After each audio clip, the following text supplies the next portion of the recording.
Pakistan, you decide. Duke के 3 नए exciting flavors में से only one will stay. Pitch Black, Live Wire, Blue Shark. We call this a democracy. Try all 3 and vote on 9300. Do the Dew.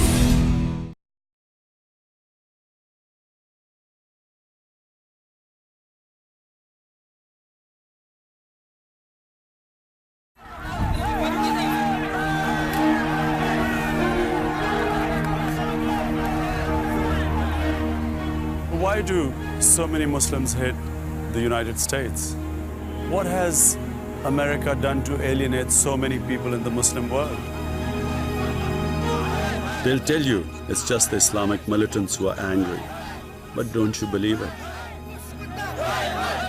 This rage strikes a chord with millions who would never dream of burning the American flag. And there's a lot more to it than just bombing Afghanistan. This is Pakistan. But feelings here are pretty much the same as throughout the Islamic world.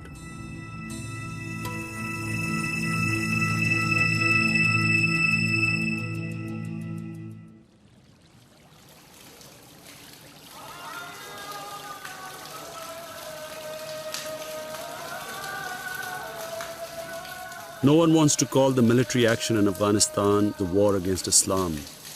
But if you're a Muslim, it sometimes feels like that. I'm a Muslim.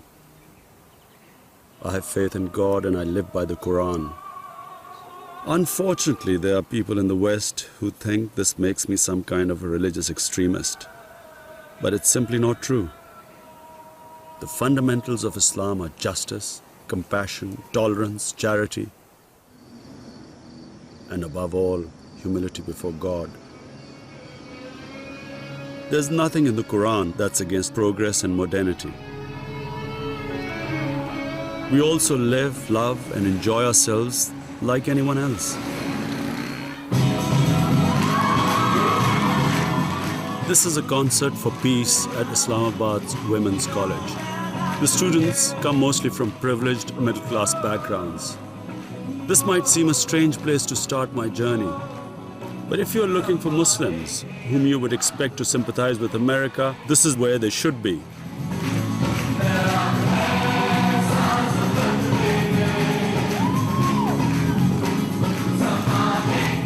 The star tonight is Salman Ahmed and his group Janoon. He's Pakistan's #1 pop star. He was educated in America, but he certainly doesn't like what the Americans are doing in Afghanistan. How do they feel towards the United States? You know what? The youth of Pakistan loves American pop culture. They love films. They know who Julia Roberts is. They know who Arnold Schwarzenegger is or who Andre Agassi is. And they love these guys, you know? But at the same time, they have a fear that the United States government is out to, it's like a bull in a china shop. If people who basically like the American lifestyle think that, take it as a warning. Backstage are some of Salman's friends and other performers. They are middle class, and like most young people, they're liberals, not fundamentalists. Terrorism that has been going on in Palestine, in Israel, in Chechnya, in Bosnia, it's been going on for years, and suddenly everyone's talking about it as if it was something new. And it's almost as if one white life is far more precious than thousands of brown or black lives.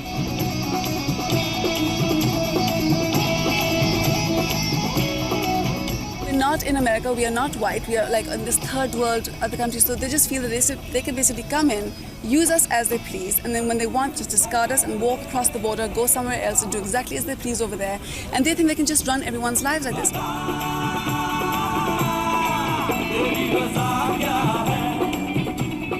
I am sick. For the last 29 years, I've been listening Uncle Sam telling me what to do. You have to do this. You have. No, please, just leave us alone. They're practicing this is state terrorism. I mean, what else This would is you call imperialist terrorism.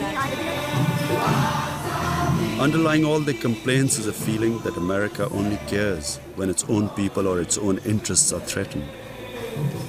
it's always been a double standard that we've been shown. There should have been a just policy as far as terrorism goes. We do not promote terrorism. As Muslims, we are against terrorism. We basically speak of tolerance, the most important thing. And I think Christianity and Judaism also speak of that, but we don't see that happening at all in practical life. It's not easy to get everyone against you. But I guess it's the arrogance, I think it's what a human being hates most is the lack of humility in dealing with them. The Americans were never really liked in Pakistan anyway. I think this is one aspect, the way the US has behaved. To tell Pakistan either you're with us or you're against us. And we'll put you in the Stone Age. This is an anti-war demonstration in Peshawar by a group of women and children. The protest is very much against American arrogance, but is also driven by a sense of injustice. Justice is intrinsic to the Quran. No one questions that America is the most powerful nation on earth. The issue is whether they should arrogantly be judge, jury, and executioner of what is right. This is just an excuse that he is going to attack only Afghanistan. No, he is after Muslim, he is after Islam. It's a gift for the international press. There's far more mileage in stories that emphasize extremes and differences between cultures instead of what they have in common.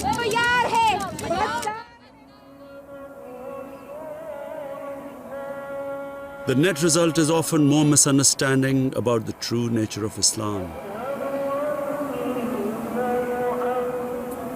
It's most unfortunate that most people in the United States do not understand what Islam is. Poverty line in this part of the world. Islam also means dignity for a lot of Muslims. Dignity because once you pledge obedience to the one God, it frees you from worshipping the false gods. Gods like the material God. It also means that you believe in the hereafter. And people who believe in the hereafter lead their lives differently to those who believe that this is the be-all and the end-all. Islam has been the dominant force here for over 1,000 years. At a time when England was wrestling with William the Conqueror, and the United States didn't even exist, this was a mighty empire. Its descendants today may be vastly poorer than Americans, but this decline has nothing to do with Islam. It doesn't mean our traditions and our beliefs are in some way inferior. It's the feeling that Americans believe in their own cultural superiority and the fear that our own way of life will be overwhelmed that leads to a reaction against them. The roots of this resentment against America go back to the days of colonialism. They have inherited a legacy of hatred that was once aimed specifically at Western powers, whose empires dominated most of the Muslim world. If this seems unfair because America has never had an empire, then look again. Nowadays, many feel that we are still under the control of the West, but by proxy, and America is seen to be at the heart of it. Humayun Gohar is a political commentator who writes extensively on development economics. After decolonization after the Second World War, we moved into the era from physical military colonization into a more sophisticated kind of economic colonization. And when the IMF came into being, the International Monetary Fund, these instruments became instruments of colonization, of domination. I mean, after all, what is the IMF? Controls our economy through the IMF, and they keep increasing these rates, the utility rates, and the people are getting crushed by them. Of course, if you borrow money, you have to pay it back with interest. But people like Siddiq, who I used to play cricket with, is one of the millions who think America uses money as an imperial tool. He's saying that IMF is perceived as a tool of the United States, and United States uses the IMF to promote its worldwide agenda, whether it's economic or political. Out in the countryside, where the vast bulk of the Pakistan population lives, the issue is one of survival. 70% of Pakistan's tax revenue goes into debt servicing. Pressure from the IMF forces the government to frequently raise utility prices. These are the people who suffer the most. वो पता नहीं कहाँ जाते हैं, कहाँ खर्च किए जाते हैं, तो उनका बोझ हमारे ऊपर ही पड़ता है. See, he's saying that a liter of diesel has gone up from 11 rupees to last year to 20 rupees this year. And you know, the tractors. See, he's saying it's devastating what's happened. He's saying that, look, the costs have gone up so dramatically in the past 2-3 years. He says that we just cannot even cultivate our fields anymore. We cannot even afford to go to the doctor because the doctor charges 100 rupees. We have nothing left to eat. And he says you can see in this part of the world, in the farming community, that people are suffering through more hardships now than they have been ever before they can remember. The loans are meant to be short-term, but the effects are long-term. Pressure of meeting IMF conditions, along with endemic corruption, has caused the state education system to more or less collapse.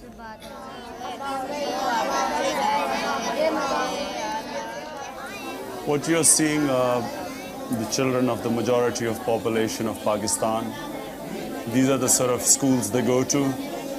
This is the sort of education they have, which is learning by rote. There's no proper teaching, no individual attention. You see all sorts of age groups sitting there, the most elementary as well as the boys from the higher classes. They're all bracketed in one, and the teacher's supposed to teach them all at the same time. And this is the biggest problem the country is facing. Here you have the majority masses, semi-literate, semi-educated. Even when they'll finish these schools, they'll come out virtually uneducated.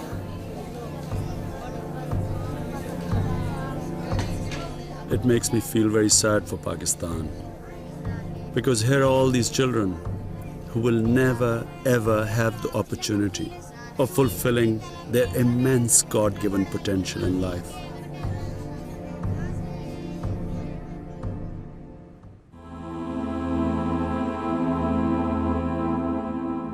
As the state system has crumbled over the past 20 years, the vacuum created has been filled by others. The poor are turning to the religious schools. They are called madrasas, and they are educating almost 1 million students. Some are excellent.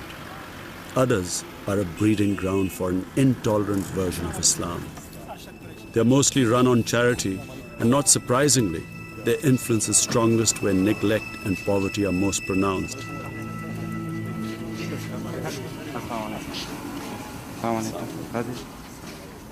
The Imam here told me most of his students had left. You could only get in if you had a good grasp of English and Western knowledge. So the majority of the population was excluded. And so the resentment began to grow. It's growing all the time. It's against the small westernized elite, which has hogged everything in this country, which is the little privileged class, which has not shared everything with the majority. And now the majority, when it turns against us, it also turns against West, because we, for them, epitomize everything that's wrong with the West. Most of the top brass in the army, including Pakistan's military government, come from the same elite. Siding with America, as the government is doing at the moment, only underlines the gulf that exists between the rulers and the ruled. If it gets any wider, everything could collapse. The stability of the country depends on the army staying united. Someone who understands this more than most is General Josh-e-Ramazan. He was the man asked by Pakistan's former leader, General Zia-ul-Haq, to direct the covert war against the Russians when they invaded Afghanistan 20 years ago. The general has fears that the loyalty of the army itself will be severely tested if the crisis deepens. How long do you think that the army will keep supporting this move staying with the Americans without there being divisions within? Pakistan Army, as you know, is a very professional army. There's never been a coup within the army. But there have been instances where people feel that there is something more than the discipline, when they say that their conscience doesn't allow. When the common soldiers and men in uniform, if at some stage they feel that there is something bigger than the discipline, God forbid, if that situation arises, it will be very difficult. To solve a problem is to remove the root cause of it. And then there'll be peace. You remove the root cause, you give justice to the people. People in Palestine, people in Kashmir. America must understand the psychology of the people of the East, particularly the Muslim world.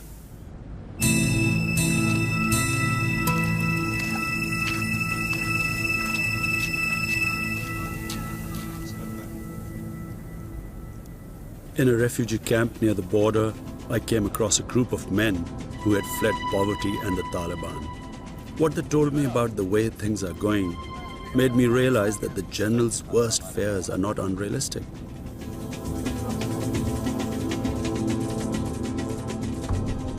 Well, I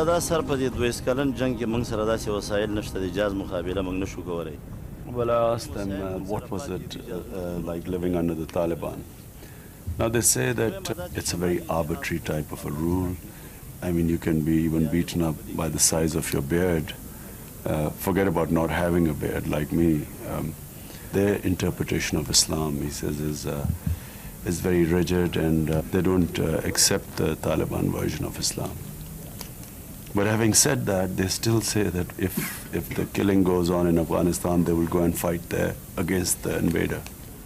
Not only these people, but also their women and children. Anyone who can pick up a gun will go and fight against them in Afghanistan. That, I'm afraid, says it all. In the past few days, thousands of men have been massing on the border with Afghanistan, poised to join the Taliban in the fight against America, prepared to die in defense of injustices committed against fellow Muslims. The bombing in Afghanistan is pushing moderate opinion everywhere towards extremism. And that's why I'm on this peace march. There's no question terrorists must be brought to justice, but the world will only be a safer place when we have tackled the root causes of terrorism. Most of the 1.3 billion Muslims in the world feel America must adopt a more enlightened foreign policy, one based on fairness and justice.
Ramzan में हम हर दिन का आगाज करते हैं एक नई सोच के साथ। ऐसी सोच जो किसी परेशान की परेशानी दूर कर दे, जो हम खाएं जरूरतमंद तक भी पहुंचाए।